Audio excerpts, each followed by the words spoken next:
Shalom, shalom. Je vous salue dans le saint et le précieux nom de Jésus-Christ.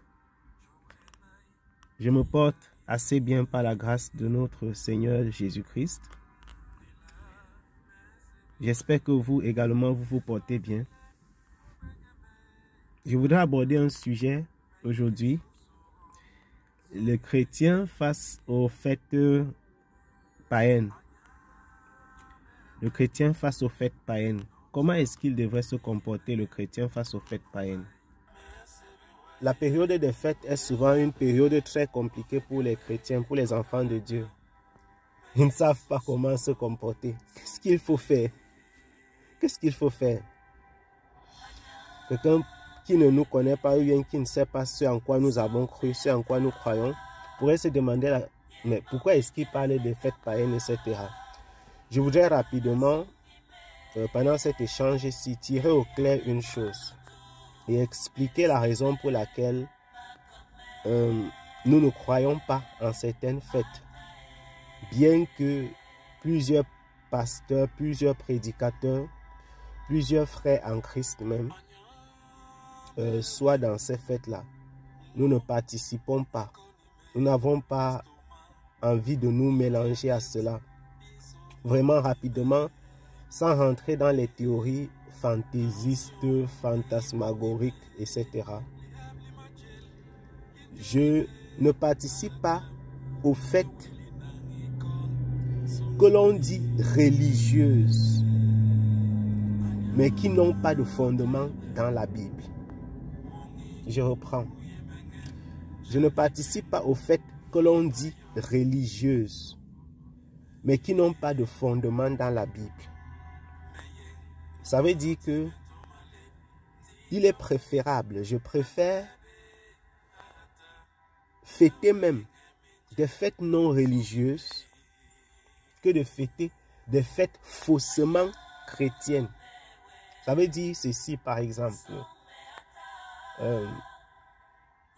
Si un frère en Christ a 1 an de plus, je peux me réjouir avec lui. Si moi-même j'ai 1 an en plus, je peux me réjouir. Je préfère fêter un anniversaire que de fêter une fête que l'on dit chrétienne, mais qui en réalité est une mesquinerie, est une fête païenne. Vous comprenez ce que je veux dire?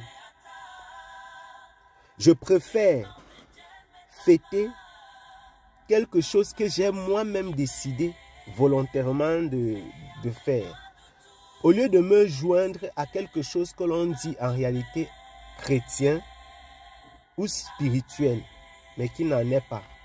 Pourquoi? Chaque fois que l'on fait quelque chose en disant que c'est chrétien ou c'est spirituel, il y a un Dieu ou un esprit qui doit tirer l'adoration. Je reprends. Chaque fois que l'on fait quelque chose en disant que c'est chrétien ou spirituel, il y a un Dieu qui doit tirer l'adoration. Et le Seigneur notre Dieu ne tire adoration que de ce qu'il a institué. Vous ne pouvez pas faire votre propre chose et forcer le Seigneur à tirer de l'adoration dans ça. Et la Noël, pour ne parler que de Noël, qui arrive actuellement, et nous sommes à 2 semaines, pratiquement, moins de 2 semaines de Noël, une dizaine de jours. Noël qui arrive, et dans la période dans laquelle nous sommes, n'est pas une fête instituée par notre Seigneur Jésus-Christ. C'est une fête qui a été instituée par des païens. Et donc, ce n'est pas le Seigneur Jésus-Christ qui tire l'adoration. Ce sont les païens qui l'ont institué et tous les païens sont des serviteurs de l'ennemi. Vous devenez un serviteur de Dieu et un enfant de Dieu par adoption. Quand vous êtes né de nouveau, quand vous êtes né de l'esprit de notre Dieu.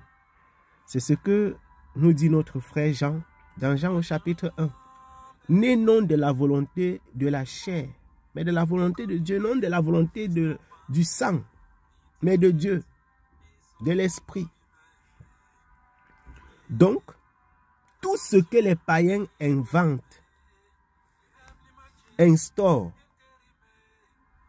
même s'ils ne le disent pas, c'est un esprit impur qui tire de l'adoration.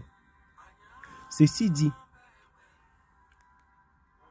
je disais donc tantôt, je préfère fêter les fêtes, entre guillemets, la tautologie. Je préfère prendre part à une fête non spirituelle et non chrétienne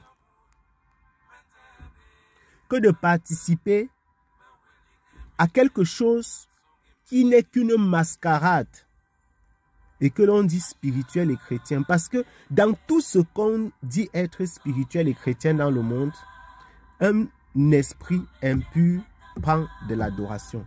Par exemple, si un frère ou une sœur a une soutenance et m'invite, j'irai avec beaucoup de joie. Même si c'est un païen qui fête sa soutenance et que je connais la personne, je vais y aller. Et puis, plaise au Seigneur, prochainement nous verrons comment est-ce que le chrétien doit se comporter en cette période de Noël. Quelle est l'attitude à adopter? Si c'est un chrétien ou même un païen qui a son mariage, je vais y aller. Je vais me réjouir. Je peux même organiser dans ma propre maison le mariage d'un païen. Je ne suis pas en train de me mettre avec les infidèles sous un joug étranger quand je le fais. Ça peut être la manifestation de l'amour. Par exemple, nous avons nos frères, nos sœurs, les membres de nos familles dans la chair qui ne connaissent pas Jésus-Christ. Mais vous les aimez. Vous leur donnez. Vous les accompagnez. Vous participez à leur épanouissement sur le plan physique et vous leur prêchez également la bonne nouvelle. En attendant que le Seigneur Jésus-Christ leur accorde la repentance. Je disais donc ceci. Je préfère les fêtes qui ne sont pas étiquetées des chrétiens. Bien évidemment, je ne vais pas dans les boîtes de nuit, je ne vais pas faire du n'importe quoi. Je ne suis pas en train de dire que je vais participer à n'importe quelle fête païenne. Non, non, non, je suis en train de prendre des exemples bien précis. Les mariages ou une soutenance, par exemple, ou bien même l'anniversaire d'une personne que je connais, ou bien le mien. Ça peut être fait pour rendre grâce au Seigneur et ça peut être une véritable occasion de dire merci à Dieu. Mais il n'y a aucune mascarade derrière. Mais lorsque nous disons que l'on fête Noël, il y a une mascarade derrière. À partir du moment où ce n'est pas le Seigneur Jésus-Christ qui a été à la genèse de cette fête, nous ne pouvons pas fêter cela. Il faut donc interroger, pour ceux qui fêtent la Noël, il faut interroger l'origine du sapin de Noël, les guirlandes de Noël, l'origine de vêtements rouges, le Père Noël, etc. Pourquoi cette fête? Pourquoi le 25 décembre et pas un autre jour? Pourquoi le 24 décembre dans la nuit, pas un autre jour? Il faut interroger tout cela. Je ne veux pas revenir sur des choses historiques. Chacun dit c'était à gauche, le solstice est monté. Je voudrais rester terre à terre pour dire une fête qui dit-on est chrétienne, on doit trouver son fondement dans la Bible. Si on dit que quelque chose est chrétien et spirituel, est de Dieu, et que ça n'a pas de fondement dans les Écritures, moi, je ne peux pas me conformer à ça en tant que chrétien.